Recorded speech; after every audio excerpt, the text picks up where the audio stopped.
Hello, everyone. My name is Asia Wild. I am the president of the West Jordan Chamber of Commerce, a business alliance made up of almost 300 businesses here in the city of West Jordan. And they've asked me to reach out and let the community know that business license fees are back on the agenda for tomorrow night. That will have a direct impact on the businesses here in the city of West Jordan.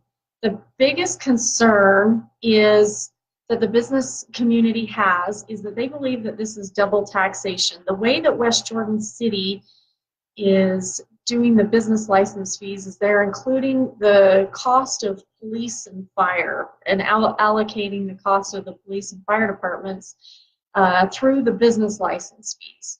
The businesses believe that this is double taxation because they already pay for police and fire through their property taxes. And so that's their number one concern with the business license fees as proposed.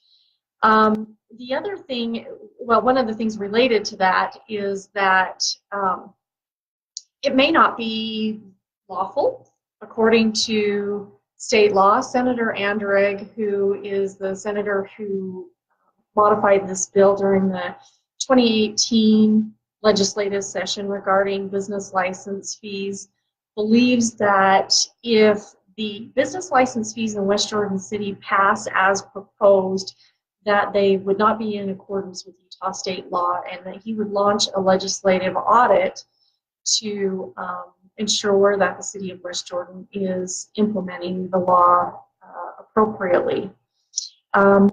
There may be some confusion in other cities as well. I've had other business owners approach me in other cities that feel like the law has been misapplied in their situation.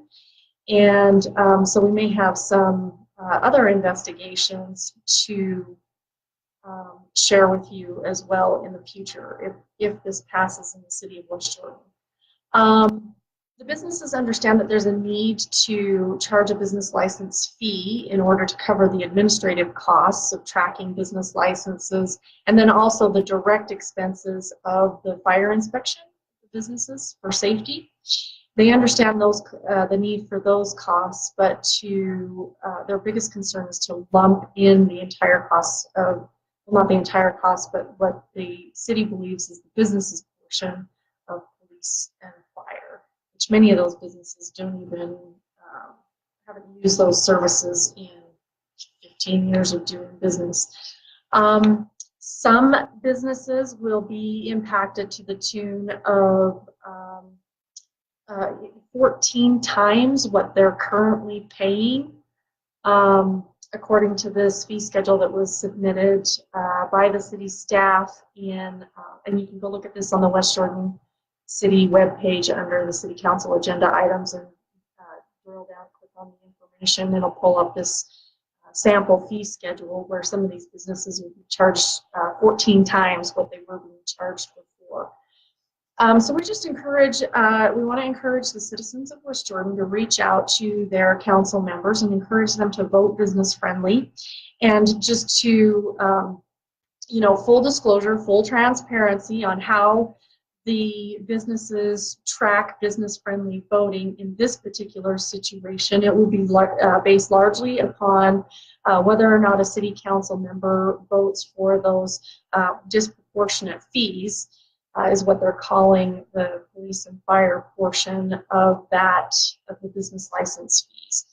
So we encourage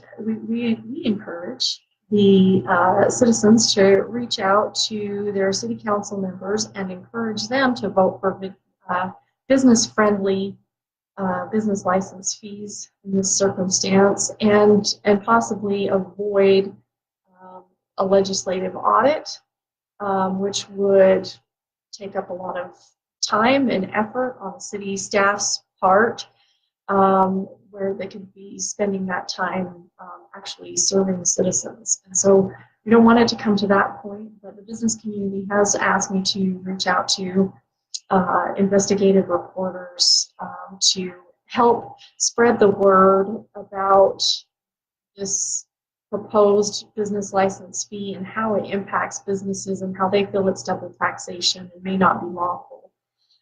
So we'll continue to take those steps. As a Chamber of Commerce, as a business organization, we have a very structured program on how we go about trying to influence policy and encourage business-friendly legislation. And so our next steps will be to contact mainstream media, see if we can bring more awareness to this issue citywide. So share this information, share with your neighbors, let them know that that these things are on the table, and hopefully we can get the word out and encourage city council members to vote business friendly. Thank you. Have a good day.